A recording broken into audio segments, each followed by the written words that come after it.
Est-ce qu'on s'est déjà dit qu'une simple petite phrase, ça pouvait être le point de départ de toute une histoire? Eh bien aujourd'hui, on va voir justement comment une toute petite étincelle peut allumer un grand feu créatif. Et voilà, tout est parti de là. De cette demande toute simple, génère un film éducatif story STP. Juste quelques mots, mais c'est ça notre point de départ, notre fil rouge pour toute cette analyse. Parce que c'est souvent comme ça que ça marche, non? Chaque grande idée commence par une petite impulsion. C'est vraiment l'effet domino. Une petite poussée au début, et hop, tout le reste s'enchaîne. D'accord, mais la vraie question c'est comment est-ce qu'on passe de cette phrase à une histoire qui nous captive vraiment? Où est-ce qu'elle commence, la magie de la création? Alors, pour comprendre, on va faire les choses dans l'ordre. On va d'abord décortiquer cette demande, mot par mot, pour vraiment en extraire l'essence. C'est la première étape. Trouver l'étincelle de l'idée. Si on regarde bien, chaque mot a son importance. Génère, ok, c'est une demande de création, on se met en action. Un film éducatif, là on a le format et l'objectif. Le but c'est d'instruire.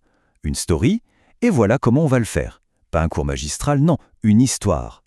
Et le petit STP, ça ajoute une touche de collaboration.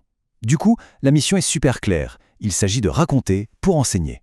Bon, maintenant qu'on a les ingrédients, il faut définir la mission plus précisément. En gros, ça veut dire répondre à deux questions essentielles.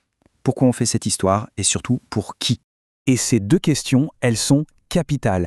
D'abord, qu'est-ce qu'on veut que les gens apprennent? Quel est le message clé? Et ensuite, à qui est-ce qu'on parle?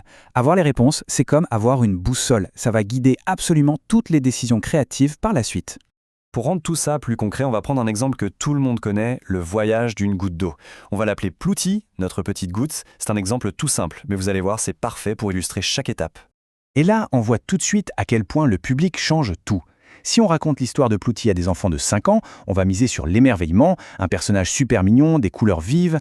Mais si on s'adresse à des ados de 15 ans, on change complètement de registre. On va parler science, utiliser des termes techniques comme condensation, précipitation, et on va même pouvoir explorer l'impact du cycle de l'eau sur le climat. C'est la même idée de base, mais le résultat n'a absolument rien à voir. Ok, donc on sait pourquoi on crée et pour qui on crée. Il est temps de s'attaquer au cœur du réacteur, l'histoire elle-même. On passe maintenant à la construction du récit. C'est l'étape où on va, en quelque sorte, bâtir le squelette de notre histoire, la structure qui va tout faire tenir debout. En fait, toute bonne histoire repose sur 3 piliers. D'abord, un personnage, quelqu'un qu'on a envie de suivre. Ici, c'est Plouti. Ensuite, un conflit, un défi à surmonter. Pour Plouti, son défi, c'est de traverser tout le cycle de l'eau. Et enfin, une résolution, une fin. Elle retourne à la Terre, prête à recommencer son voyage. Et ce conflit est crucial, car sans obstacle, eh bien, il n'y a tout simplement pas d'histoire. Et ce parcours suit souvent ce qu'on appelle un arc narratif. On part d'un point de départ calme. Plouti est dans sa flaque. Puis l'action monte, le soleil la réchauffe, elle s'élève. Vient le climax, le point culminant de la tension. Elle est dans un gros nuage d'orage. Et enfin, la résolution, elle retombe en pluie. C'est cette courbe, ce rythme qui rend une histoire si satisfaisante. Bon, on a notre histoire, sa structure est en place. Mais maintenant, le plus grand défi. Comment on intègre l'apprentissage là-dedans sans que ça ressemble à un cours magistral? Comment on fait pour que notre public apprenne des choses, mais presque sans s'en rendre compte?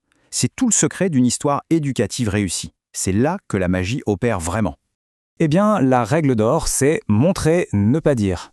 Regardez la différence, on pourrait dire l'évaporation, c'est quand un liquide devient un gaz. Bon, c'est une définition, c'est un peu sec.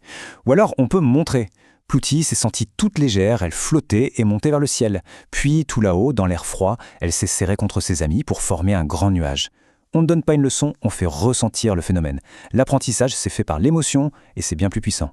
Alors voilà, notre histoire est bien ficelée, le message éducatif est tissé à l'intérieur, il est temps de passer à la concrétisation, de passer de la page à l'écran. Et là, les étapes deviennent très concrètes. D'abord, on écrit le script, qui détaille les dialogues et les actions. Ensuite, on crée le storyboard, qui est un peu la bande dessinée du film, pour tout visualiser, plan par plan. Et enfin, la production, pour assembler toutes les pièces du puzzle. C'est à ce moment-là que l'idée devient enfin réelle. Et on en revient à notre point de départ. Mais maintenant, quand on lit cette phrase, génère un film éducatif story STP, elle a une toute autre résonance, non? On ne voit plus juste quelques mots, on voit tout le processus créatif qui se cache derrière. Finalement, ce qu'on voit, c'est qu'à partir d'une simple consigne, on peut construire tout un univers. Avec la bonne méthode et les bonnes questions, le potentiel d'une petite idée est quasiment infini. Toute bonne histoire commence par une question simple. On a vu tout le cheminement. La question maintenant, c'est, de votre côté, quelle histoire attend d'être racontée?